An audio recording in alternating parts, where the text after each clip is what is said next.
C'est chiant la grammaire, hein. C'est chiant la grammaire. Non! Non, c'est pas chiant la grammaire. La grammaire, c'est une arme de guerre. C'est un trébuchet. C'est une catapulte qui te donne de la crédibilité en tant qu'orateur. Alors si t'as été dégoûté de la grammaire par le passé, pas de panique. On retourne à l'entraînement. À la fin de la leçon, tu seras en mesure d'identifier les parties d'une phrase simple en anglais. Alors à quoi ça sert ça? Ça sert simplement à dramatiquement augmenter ta compréhension de la langue, de savoir qui fait quoi dans une phrase. Alors, Sana, en fin de leçon, on va tester notre élève, on va te tester, voir si tu as bien retenu. On te fait confiance, c'est parti. Alors former des phrases en anglais, c'est très simple. On peut avoir une phrase si on a un sujet et un verbe. Ça, c'est une phrase. Elle fonctionne. Si on a un sujet et un verbe, on a par exemple une phrase comme « Barbarians kill ». Les barbares tuent. Cette phrase est complète. Elle tient sur ses propres pieds. Si je te dis le temps rouge, weather red, c'est pas une phrase. Il n'y a pas de sujet, il n'y a pas de structure. Ça s'effondre. Par contre, quand je dis barbarians kill, on a les deux éléments nécessaires pour former une phrase, un sujet et un verbe. Alors maintenant, si on ajoute un élément dans cette phrase, le complément d'objet direct, qu'est-ce que ça va donner? Ça va donner, par exemple, Sana wears stolas. Donc, stola, c'est la tenue qu'elle porte. Alors là, on a sujet, verbe, complément d'objet direct. Le complément d'objet direct répond à la question quoi? Sana porte quoi? Stolas. Facile. Troisième moyen de former des phrases simples en anglais, c'est avec le complément d'objet indirect. Alors là, qu'est-ce que ça veut dire? Parce que je commence à parler chinois. Si je dis par exemple I offer Sana amphoras, on a un sujet I, on a un verbe offer, on a un complément d'objet indirect Sana qui répond à la question à qui, et ensuite on a le complément d'objet direct qui répond à la question quoi. Amphoras. Enfin, tu vois, je te montre ça stola, mais en fait, c'est des amphores que j'offre. J'offre plein d'amphores à Sana. Tu vois, il y a des gens, ils offrent, je sais pas moi, des bouquets de fleurs et des chocolats. Moi, c'est les amphores, tu vois. Alors, I offer Sana amphoras, c'est I, subject, offer, le verbe, Sana, complément d'objet indirect, à qui, j'offre à qui, à Sana, amphoras, complément d'objet direct qui répond à la question quoi. Let's take a breather. On fait une petite pause, tu vois, je te upload plein de formations dans la tête, c'est pas gentil. Hein, mais bon, alors Sana, j'étais convaincant là trop? Very impressive. Pas vraiment, non. Et toi, Cortana? Commence à filer de mauvais coton. Dans cette dernière partie de la leçon, on va encore voir deux manières de former des phrases simples en anglais. La première, ce sera sur une phrase de type Cortana is a droid. Cortana est un androïde. Sujet plus verbe plus subcomplement, que j'ai raccourci ici SC. Qu'est-ce que c'est un subcomplement? C'est simplement un morceau de phrase qui décrit le sujet.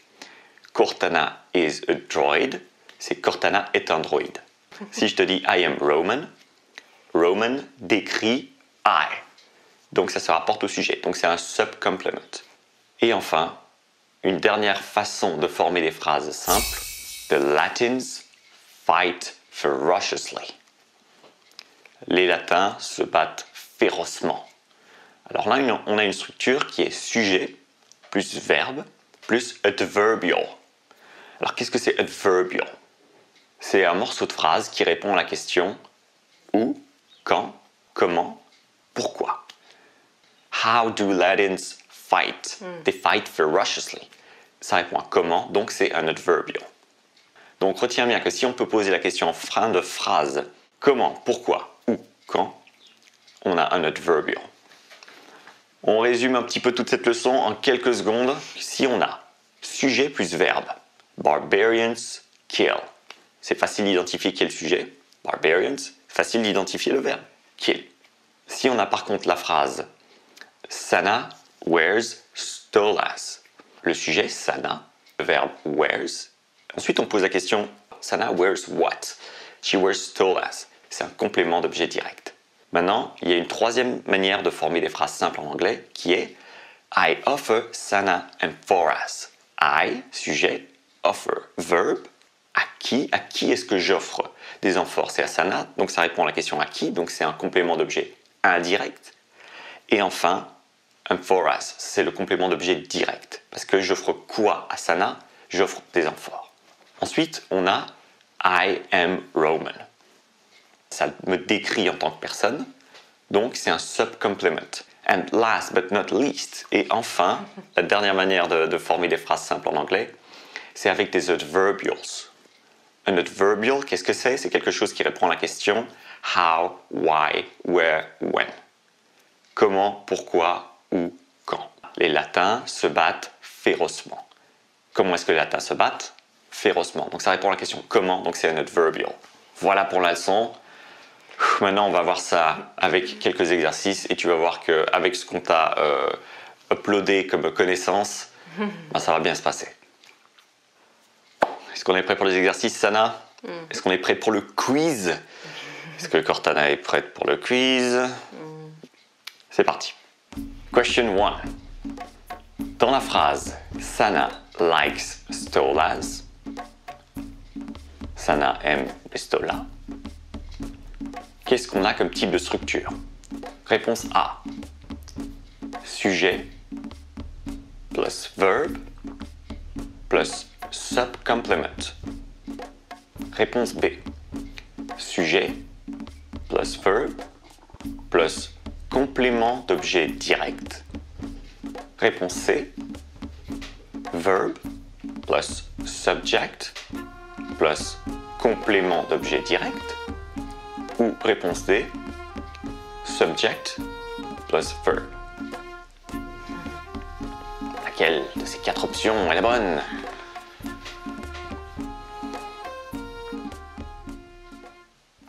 Sting! La bonne réponse est subject plus verb plus complément d'objet direct. Ça aime quoi? Les stolas. Elle aime aussi les amphores. Question 2. Slaves are brave. Quel est le type de construction qu'on a ici? Réponse A. Est-ce que c'est sujet plus verbe plus complément d'objet direct? Est-ce que c'est réponse B? Subject plus verb plus subcomplement? Réponse C. Est-ce que c'est subject plus verb plus complément d'objet indirect? Ou alors réponse D. Est-ce que c'est verb plus subject plus complément d'objet direct? Slaves are brave. Which one shall it be? La réponse est subject plus verb plus subcomplement. Pourquoi? Parce que slaves are brave, c'est une phrase dans laquelle on a des informations qui décrivent les esclaves. Les esclaves sont courageux, courageux décrit esclave. Question numéro 3. Alors, laquelle de ces propositions correspond à la structure subject plus verb plus adverbial? Réponse A. Caesar eats popcorn. César mange du popcorn. Réponse B. Caesar sleeps in a pool. César dort dans une piscine. Réponse C. Caesar is Chinese. César est chinois. Caesar is Chinese. Et réponse D. Give Caesar some cheese. Donne du fromage à César. Laquelle de ces propositions correspond à la structure sujet plus verbe plus adverbial? Comment on reconnaît les adverbials déjà, Sana? Est-ce que ce serait pas en posant une question du type how, why, where, when? Et la bonne réponse est Caesar sleeps in a pool. César dort dans une piscine parce que in a pool répond à la question where. Où est-ce que César dort? Il dort dans une piscine. Ok, c'était la question numéro 3. On y est presque, encore plus que 2. Question 4. Les Gaulois donnent du fil à retordre aux Romains. C'est ça que ça veut dire. Hein. Donc, Gauls give Romans a hard time. Est-ce qu'on a une construction qui est, réponse A, sujet plus verbe plus complément d'objet indirect plus complément d'objet direct? Ou alors, réponse B, sujet plus verbe plus complément d'objet direct plus complément d'objet indirect?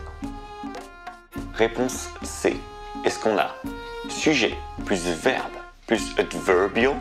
Ou réponse D, est-ce qu'on a subject plus verb plus subcomplement?